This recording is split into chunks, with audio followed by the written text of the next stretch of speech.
बड़कागांव सुश्री Amba Prasad ma'am. कहते हैं उन्नत कृषि समृद्ध किसान, यही है हमारे झारखंड राज्य की पहचान। यकीनन झारखंड किसानों और खेत खलिहानों का राज्य है, जहां की लहलहाती फसलें और खुशहाल किसान राज्य विकास की कहानी कहते हैं। इन्हीं किसानों के चेहरे पर मुस्कुराहट लाने को संकल्पित माननीय मंत्री कृषि पशुपालन एवं सहकारिता विभाग आदरणीय श्री बादल पत्रलेख महोदय से निवेदन, आपके ऊर्जावान विचारों के लिए जोरदार तालियों के साथ स्वागत और अभिनंदन किया जाए।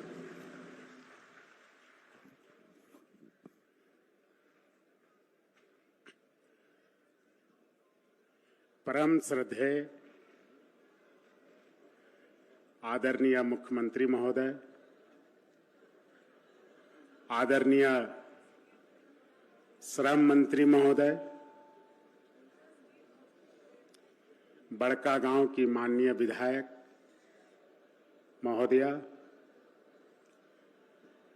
मंच पर आसीन माननीय मुख्यमंत्री जी के सचिव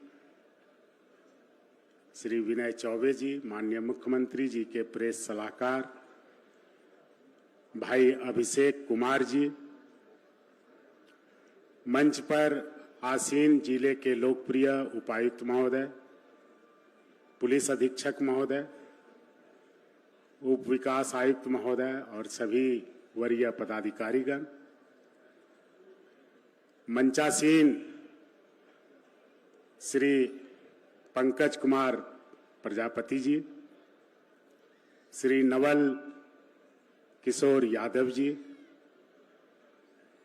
श्री प्रमोद कुमार दुबे जी, श्री मनोज चंद्रा जी, जिला परिषद की अध्यक्षा ममता देवी जी, उपाध्यक्ष महोदय, यहाँ पर उपस्थित सभी प्रखंडों के प्रमुख महोदय, मुखिया जी, ग्राम प्रधान, मांझियाराम और सामाजिक राजनीतिक एनजीओज के प्रतिनिधि पदाधिकारी,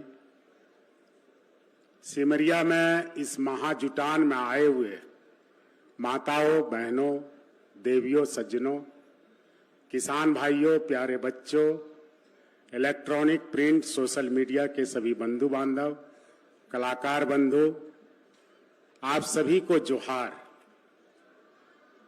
जोहार। कैसे हैं आप लोग? माननीय मुख्यमंत्री जी पे भरोसा है? मैं फिर से एक बार पूछना चाहता हूं, आपको अपने हेमंत सर पे भरोसा है? हो भी क्यों नहीं, जैसे आपने योजनाओं के बारे में सुना। साथियों, इस प्रदेश को जब से यह प्रदेश बना है,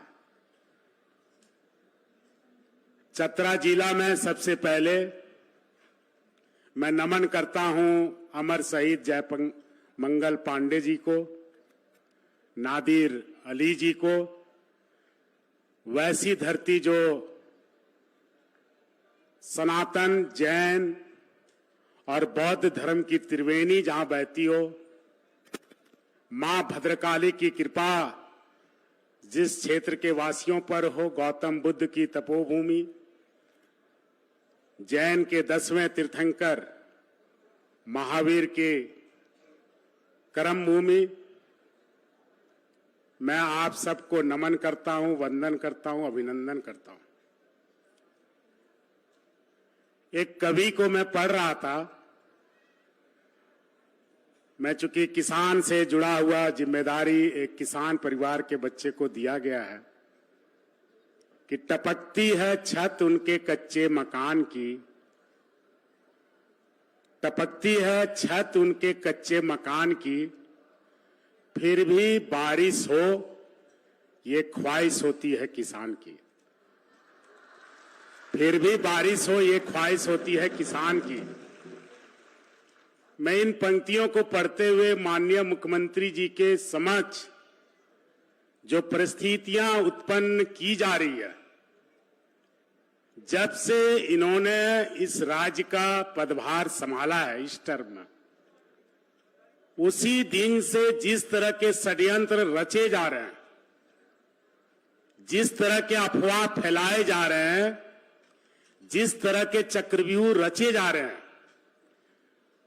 उन सब तमाम झंझावतों के बीच में 3,40,00,000 जनता,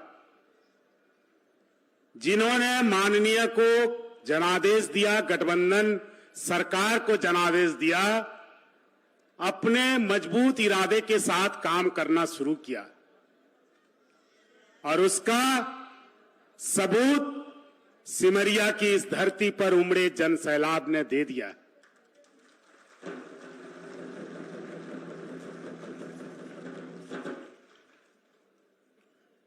पेंशन की बात सब करते हैं। मैं अपने विधानसभा में गया था, अपने क्षेत्र के थाड़ी लपरा पंचायत में एक 92 साल के बुजुर्ग सिट्ठू मेहरा जी से मिला। हमने कहा कि हम बात करते हैं, हम एक बार धरातल पर जाके भी देखते हैं। हमने कहा बाबा बताइए आपके घर में कौन कौन सी सरकारी योजना है जिसका लाभ आपको मिलता है। उन्होंने कहा कि जिंदगी यूं ही वीरान सी हो गई थी, लगता था कि हम लोगों के लिए भगवान भी रूठे हुए हैं। सरकार के दरवाजे शायद गरीबों के लिए नहीं है, लेकिन जब से यह सरकार आई, बेटा यकीन मानो, मुझे पेंशन मिलता है, मेरी पत्नी को पेंशन मिलता है, मेरे बेटे नुनुलाल को पेंशन मिलता है, मेरे पुतहू को पेंशन मिलता है, मेरी 2 बेटियां हैं, दोनों बेटियों को मिलता है। एक दामाद नहीं रहे, एक दामाद हैं, उनको भी पेंशन मिलता है। ये तुम्हारे सरकार ने, माननीय मुख्यमंत्री जी हेमंत सोरेन ने किया है। मुझे पेंशन पाने के लिए 28 साल चक्कर लगाने पड़े, लेकिन मेरा बेटा को इतने साल चक्कर नहीं लगाना पड़ा। मेरी पुतहू अभी 60 वर्ष की हुई, उसको पेंशन तुरंत मिल गया। अब जो यहां पर बैठे हैं, जिनका उम्र 58 साल है, 59 साल है, वो उनके चेहरे पर एक सुकून है कि बुढ़ापे की लाठी की गारंटी माननीय मुख्यमंत्री हेमंत सोरेन जी ने सर्वजन पेंशन योजना लाकर दे दी है। बड़ी बड़ी सरकारें आई, बड़े बड़े मुख्यमंत्री आए, बेवजह लंबे लंबे चरित्र उनके दर्शाए गए। रॉकेट वाली सरकार, डबल इंजन वाली सरकार, न जाने किन किन उपमाओं से नवाजा गया।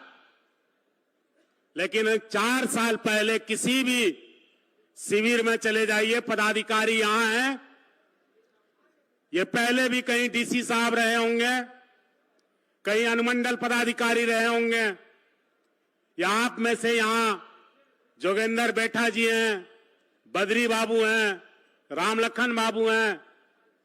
आप सब ने देखा होगा कि पहले भी शिविर लगती थी, हजारों लोग मायूस लौटते थे।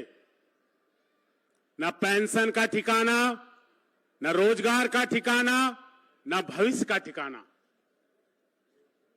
मैं धन्यवाद देना चाहूंगा इस धरती के लाल, अब बड़े भाई हमारे कैबिनेट में मिनिस्टर सत्यानंद भोक्ता साहब को। चतरा जिले में बिजली की समस्या बहुत बड़ी समस्या थी। कई कई ऐसे प्रखंड थे जहां 8 घंटे भी बिजली नहीं मिलती थी। 241 करोड़ की लागत से जो ग्रिड और ट्रांसमिशन लाइन इन्होंने स्वीकृत कराया, धरातल पर उतारा, माननीय मुख्यमंत्री जी ने जिसकी सहमति दी, आज यहां की फिजा बदल गई है। आज हजारों करोड़ की लागत से पीडब्ल्यूडी और ग्रामीण विकास की पथों का निर्माण हो रहा है। लगातार 2 साल अल्प वृष्टि से चतरा के किसान भाइयों का हाल बेहाल है। आंकड़े हमारे पास हैं। हमने कर्ज माफी किए। 2018 का बीमा जो लंबित था उसका भुगतान कराया। पिछले बार प्रदेश के 13 लाख से ज्यादा लोगों को मुख्यमंत्री सुखाड़ राहत योजना का लाभ दिया। लेकिन लगता है कि ये भी काफी नहीं है और माननीय मुख्यमंत्री जी बराबर इसकी तफ्तीश कर रहे हैं। इनके रहते नौजवानों को, किसानों को, बच्चों को चिंता करने की जरूरत नहीं है। उस बुजुर्ग के घर में जब गया का बेटा सिर्फ बुजुर्गों की ही नहीं, हमारा पोता ने मुख्यमंत्री स्वरोजगार के तहत आवेदन दिया है। कहता है कि बाबा बहुत दिन ड्राइवर बन के खट लिए, अब मन नहीं करता ड्राइवरी को। माननीय मुख्यमंत्री जी ने ऐसी योजना लाई है कि अब ड्राइवर भी एक गाड़ी का मालिक बन सकता है। और हम कई शिविरों में इनके साथ जाने का सौभाग्य प्राप्त हुआ। लोगों के चेहरे पर खुशियां देखी। लगभग 10,000 युवाओं को 40% सब्सिडी पर रोजगार की व्यवस्था की गई, उपलब्ध कराई गई। वैसे युवा जिनके सपने खो चुके थे। नौकरियों की बात कहते हैं तो माननीय मुख्यमंत्री जी अपने मुंह से बताएंगे। मेरे विभाग में 30 साल बाद गजेटेड ऑफिसर्स की बहाली माननीय मुख्यमंत्री जी के देखरेख में हुआ। ऐसा 30 सालों तक नहीं हुआ था। 129 पदाधिकारी आए कृषि विभाग में। डॉक्टर्स की नियुक्ति ली गई। इसी तरह और सभी विभाग हैं जिसमें जो रिक्त पद हैं उनको भरने की प्रक्रिया की गई। जेपीएससी की नियमावली पहली बार बनाई गई और आने वाले दिनों में चतरा जिला को, सिमरिया को, जिनको अनुमंडल भी माननीय के हाथों ही बनना सौभाग्य प्राप्त हुआ था, जब उस समय इन्होंने 5 अनुमंडलों की घोषणा की थी तो उसमें सिमरिया एक था। सिमरिया कैसे इनको भूल सकता है, चतरा कैसे इनको भूल सकता है।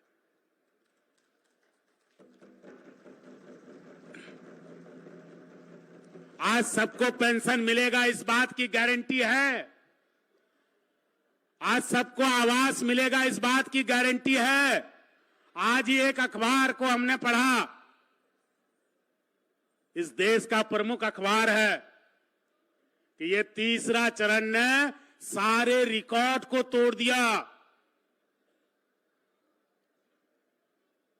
55,50,000 आवेदन 19 तारीख तक, 19 तारीख का आंकड़ा है और आज 26 तारीख है और अभी भी पंचायतों में यह कार्यक्रम चल रहा है। 29 तक इसका आखिरी चरण पूरा होगा। 55,50,000 आवेदन आ चुके हैं। 19,20,000 आवेदनों का ऑन द स्पॉट संपादन हो चुका है, उसका निराकरण हो चुका है।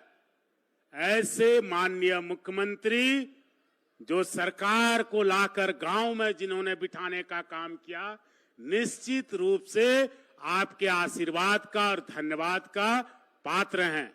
हम आपसे पूछना चाहते हैं कि नहीं है या नहीं? आपका भरोसा माननीय मुख्यमंत्री जी पर है? मैं इन्हीं बातों के साथ आप सबको प्रणाम करता हूं, नमन करता हूं, नंदन वंदन और अभिनंदन करता हूं। जय हिंद, जय झारखंड, जय मां भद्रकाली।